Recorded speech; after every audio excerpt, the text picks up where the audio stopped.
Pessoal, nestes últimos dias nós temos visto a divulgação, pelo menos nas redes sociais, né, porque a grande mídia tem ficado calada, deste verdadeiro gabinete do ódio lulista. Eles passaram anos falando que existia um gabinete do ódio bolsonarista dentro do Palácio do Planalto e até hoje eles não provaram nada da existência desse tal gabinete do ódio, mas muita gente está sendo perseguida até hoje por conta disso. E agora nós ficamos sabendo agora que a Choquei, depois daquela divulgação daquela notícia falsa lá, daquela fofoca que fizeram em relação a Jéssica e o humorista Whindersson Nunes, e a menina acabou tirando a própria vida por conta daquilo ali, virou então um auê e começou então a investigação nas redes sociais para descobrir o que estava por trás da Choquei. Na verdade, a Choquei era apenas a pontinha do iceberg. Por trás da Choquei existe muita gente grande e a tal da Mind8, que é uma agência de publicidade gigantesca, que a gente passou a entender o porquê que teve tanta notícia falsa e eles nos acusando de propagar fake news. Tanta notícia falsa principalmente durante o período eleitoral, em relação ao presidente Bolsonaro, detonaram a imagem do cara e nós não podíamos falar nada. Se a gente falasse era considerado fake news, o sistema já considerava fake news, e eles podiam falar o que quiser que aquilo viralizava como pólvora. Era uma coisa absurda, parecia um rastilho de pólvora. Eles riscavam o fósforo ali e aquilo viralizava. E agora a gente ficou entendendo o porquê disso, né? Porque tinha essa tal de Mind8 que criavam então as fake news e espalhava aquilo em segundos, estava espalhado e milhões de pessoas tinham acesso àquilo. Então, muitas e muitas mentiras foram contadas e isso influenciou diretamente no resultado das eleições. A gente sabe que, além de outras coisas, né, o próprio Poder Judiciário, através do STF, TSE, eles também fizeram uma interferência gigantesca nesse período eleitoral. E aí nós tivemos, então, uma eleição totalmente desequilibrada, puxando apenas para um lado. A gente lembra até o caso do Radiolão lá, que o presidente Bolsonaro recorreu e foi até multado por conta daquilo. Não podia, se você recorresse, você estava errado, tinha que ser multado. E aí fizeram uma multa lá de 22 milhões de reais para o PL. E agora, com a divulgação, né, dessa coisa toda aí, desse gabinete do ódio lulista, e esse sim, a diferença entre o gabinete do ódio bolsonarista e o gabinete do ódio lulista é que o gabinete do ódio lulista ele realmente existe e está comprovado. Com a divulgação disso daí, nós vimos agora alguns parlamentares de direita tentando assinaturas para protocolar uma CPI, né? E eu vejo notícias aí como essa aqui do Jornal da Cidade Online, que diz o seguinte: CPI da Mind8 deve encurralar Preta Gil e influenciadores de esquerda. Um dos deputados que estão empolgados em coletar assinaturas para que seja aberta essa CPI é o deputado Gustavo Gayer, que também é um influenciador, né, um youtuber. Deputado federal Gustavo Gayer está coletando então as assinaturas. O que eu penso sobre você criar uma CPI para investigar isso daí? Eu acho que nós temos que aprender com coisas do passado e coisas que aconteceram principalmente recentemente. Nós vimos essa última CPI, o que aconteceu, né? Essa CPI investigou apenas a direita e a esquerda ficou de lado. O que aconteceu? O governo tomou conta da CPI. Era uma CPI que era para ser a CPI da minoria e se transformou numa CPI da maioria porque o governo comprou os parlamentares e montou uma grande maioria dentro da CPI. Agora, nós criarmos uma nova CPI, sabendo que o governo vai usar a mesma estratégia e vai comprar novamente os parlamentares, e isso vai ser apenas para investigar as pessoas de direita. A gente sabe que a esquerda é mestre em criar factoides, em criar narrativas. O próprio Lula fala que tem que ter a narrativa correta. Vive falando isso, que tem que ter a narrativa correta. Então, eles são mestres em criarem narrativas e criar fake news, como eles chamam. E acusam a gente ainda de criar fake news. E aí você vai criar uma CPI sabendo que eles vão tomar essa CPI, vão ter maioria novamente?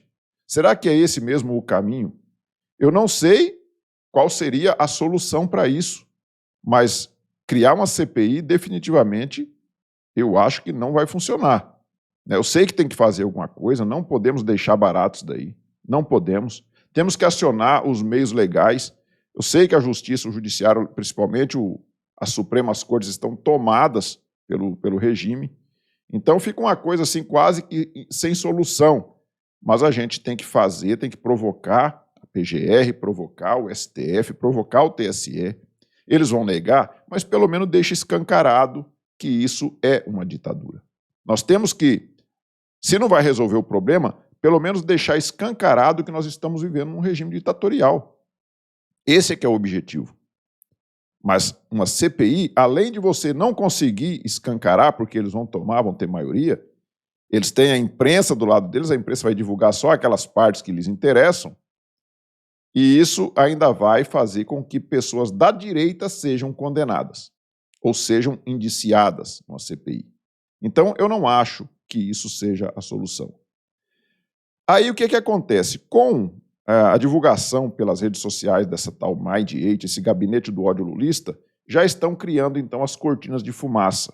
Eles estão criando cortinas de fumaça para encobrir o tal do gabinete lulista, o gabinete do ódio lulista. E uma das cortinas de fumaça que eles criaram, mas que não deu muito certo, foi essa daqui. Ontem eu estava vendo a divulgação dessa matéria aqui, a imprensa tentou alavancar isso aqui. PGR cita suspeita de corrupção de Ramagem na ABIN sob Bolsonaro em caso de software espião. Aí quiseram dizer, então, que a PGR está achando indícios de corrupção do Ramagem lá na ABIN, quando ele foi chefe da ABIN. É lógico que isso daí não vai proceder, porque se tivesse alguma coisa eles já tinham divulgado.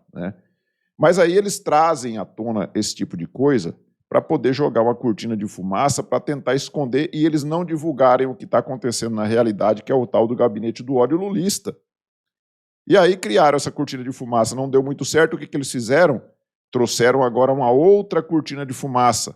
Alexandre de Moraes, parece que foi descoberto agora, durante o Natal, entre o Natal e o Ano Novo, que a gente sabe muito bem que as instituições não são de trabalhar muito nesse período. Mas aí o Alexandre de Moraes agora descobriu que tinha um plano mirabolante por trás do 8 de janeiro e que era para pendurar ele numa corda. Eu vou mostrar para vocês aqui. Vou trazer aqui o blog do Noblar, esquerdista. Alexandre de Moraes detalha a armação dos golpistas contra ele. Aí abre aspas. Eram 3 planos. O primeiro previa que as forças especiais do Exército me prenderiam em um domingo e me levariam para Goiânia. Olha só o plano mirabolante. No segundo, se livrariam do corpo no meio do caminho para Goiânia, ou seja, eu ia eliminar o Alexandre de Moraes. Aí não seria propriamente uma prisão, mas um homicídio. E o terceiro plano, de uns mais exaltados, defendia que após o golpe eu deveria ser preso e enforcado na Praça dos Três Poderes.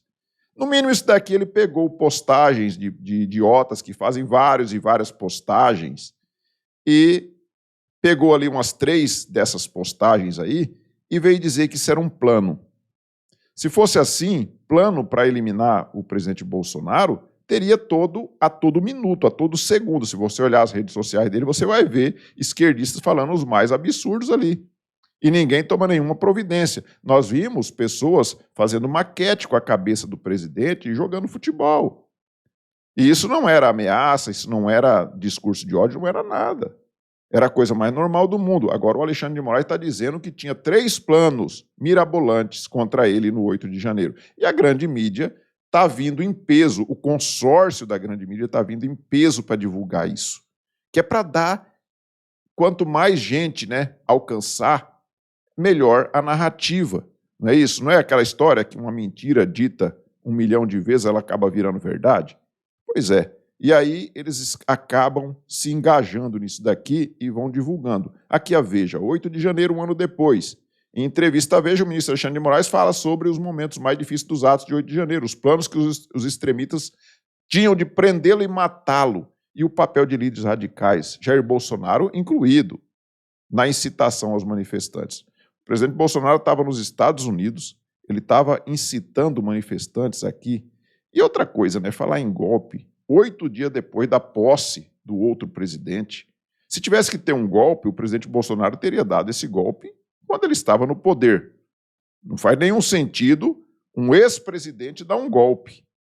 Faz sentido agora chegar aqui o Temer, que é um ex-presidente, e dar um golpe agora? Não faz sentido nenhum. A mesma coisa o presidente Bolsonaro, 8 dias depois da posse, querer dar um golpe no presidente empossado com todas as forças de segurança ao lado dele. Então é uma narrativa que a gente sabe que não se sustenta em pé, mas que eles têm que fazer isso para ir dando munição e servir também como cortina de fumaça. Então eles já matam 2 coelhos com uma cajadada só. Eles dão munição para fortalecer, tentar fortalecer esse desgoverno que está no poder, dizendo que ele ia sofrer um golpe, e eles também criam uma cortina de fumaça para encobrir o gabinete do ódio lulista que está viralizando nas redes sociais há alguns dias. Nós temos aqui a outra grande mídia, a CNN. Moraes diz que plano de manifestante do 8 de janeiro incluiu enforcá-lo na Praça dos Três Poderes. Você acha que tem como levar a sério um negócio desse, rapaz? Tem como levar a sério? Você imagina se o presidente Bolsonaro levasse a sério as coisas que falam dele. É uma coisa ridícula. Aqui, ó, Correio Brasiliense. Moraes revela plano de golpista após 8 de janeiro. Me prender e enforcar. E assim vai. São vários e vários veículos de imprensa da grande mídia, que o UOL Notícias, ó, havia plano para me prender e enforcar em praça pública após o 8 de janeiro, diz o Moraes. E eles estão divulgando isso em massa. Está aqui o Globo, ó. Jornal O Globo também, divulgando. Né? Um dos planos era me prender e enforcar após o golpe, diz Alexandre de Moraes. É brincadeira uma coisa como essa, rapaz. Então, eles vêm divulgando, e o pessoal da extrema esquerda, a mídia da extrema esquerda também, lógico, embarcou nessa. Vamos ver aqui alguns veículos de imprensa da mídia da extrema esquerda. O Diário do Centro do Mundo. Bolsonaristas tinham planos para me prender e enforcar, diz Moraes. Né? Aí vem Carta Capital. Planos golpistas incluíam me prender e enforcar em praça pública. Depois vem aqui o Brasil 247. A BIM monitorava meus passos, diz Alexandre de Moraes, alvo dos golpistas do 8 de janeiro. Então, os golpistas iam pegar o Alexandre de Moraes e iam prendê-lo e depois iam enforcá-lo em praça pública. É ou não é uma coisa abjeta o que essa turma faz? Me queriam preso e enforcado na Praça dos Três Poderes, diz Moraes, sobre aspirações dos golpistas, que está na revista Fórum, que é outra de extrema esquerda. E aí, vamos ver o que disse o Alexandre de Moraes sobre o assunto. Tinham 3 planos. O primeiro plano era num domingo, as forças especiais viriam de Goiânia, 100 pessoas das forças especiais, também é um exagero, mas viriam, me prenderiam e levariam para Goiânia. A segunda era, no meio do caminho para Goiânia, se livrariam do corpo. Aí não seria propriamente uma prisão, seria um homicídio. E a terceira, os mais exaltados, defendiam que após o golpe deveria ser preso e enforcado aqui na Praça dos Três Poderes. Para sentir o nível de agressividade, o nível de ódio dessas pessoas, que não sabem diferenciar a pessoa física da instituição, do cargo ocupado. Houve um planejamento, uma tentativa de planejamento, inclusive com participação da ABIN, que monitorava os meus passos para quando houvesse necessidade de realizar essa prisão. Quando eu fiquei sabendo disso, na verdade, tirando um exagero ou outro, era algo que eu já esperava. Eu não poderia esperar de golpistas criminosos que não estivessem pretendendo algo nesse sentido. Mas também, como eu disse, eu mantive a tranquilidade. Ele manteve a tranquilidade porque ele sabia que era apenas comentários nas redes sociais de algum idiota ou outro, e ele, para poder dar munição para a narrativa, ele fica divulgando esse tipo de coisa. E a imprensa levando isso muito a sério para servir como cortina de fumaça. Agora ninguém fala, o interessante é que ninguém fala das imagens lá do aeroporto de Roma, né? Ninguém fala do aeroporto, quando ele teve aquela encrenca lá com aquela família e depois o próprio Supremo Tribunal Federal determinou busca e apreensão na casa da família. As pessoas tiveram seus direitos diminuídos, cerceados, né? Eles não podem hoje usar redes sociais, estão privados de um monte de direitos, tiveram celulares, computadores apreendidos e não foram devolvidos até hoje. eles não têm acesso aos autos. Essas imagens foram mandadas lá pelo aeroporto de Roma e eles não divulgam. Por quê? Você acha mesmo que se tivesse alguma agressão ao ministro Alexandre de Moraes, você acha mesmo que eles não teriam divulgado? É lógico que teriam divulgado, lógico que eles teriam divulgado. Mas não divulga porque não tem. E aí vem falar ainda de fake news, vem falar ainda de agressividade, de golpistas, chamando a gente de tudo que é nome, sabe? Porque eles não conseguem aceitar o fato de que nós somos maioria. Os conservadores hoje no Brasil são maioria. Mas o Lula venceu as eleições. Bom, a gente está vendo aí como é que foi o vencer as eleições do Lula, né? A gente está vendo muito bem, está sendo divulgado aí. A imprensa, a grande mídia, não quer divulgar. É lógico que eles não vão dar o braço a torcer, mas a gente está vendo muito bem o que aconteceu. Todo mundo está vendo. Mas eles querem forçar uma barra, eles querem dobrar a aposta e eles querem continuar com essa narrativa. E aí, tenho aqui, ó, no blog do Noblar, de novo, um aspas para o Alexandre de Moraes, que disse o seguinte: esses golpistas são extremamente corajosos virtualmente e muito covardes pessoalmente. Eu acho que o Alexandre de Moraes sim que é um covarde, né? Porque ele usa a toga para fazer tudo o que ele faz. Ele jamais faria isso se ele não tivesse o poder que a toga confere a ele.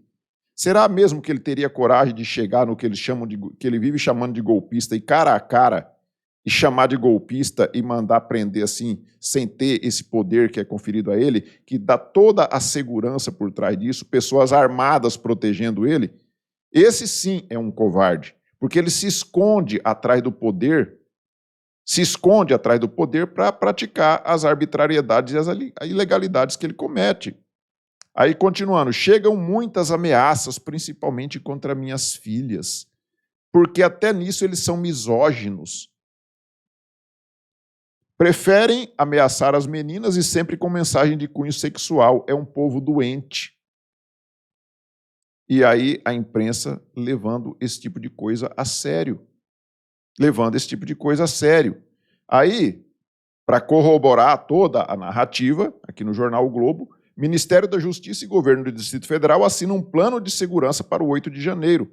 Por que eles estão fazendo isso? Porque eles estão alegando que no 8 de janeiro pode ser que os golpistas voltem, né? Pode ser que os golpistas voltem para atacar novamente as instituições, a democracia e o Estado democrático de direito. Eles sabem muito bem que ninguém vai lá fazer nada. Eles sabem muito bem disso, que não vai ter nem manifestações lá em Brasília no dia 8.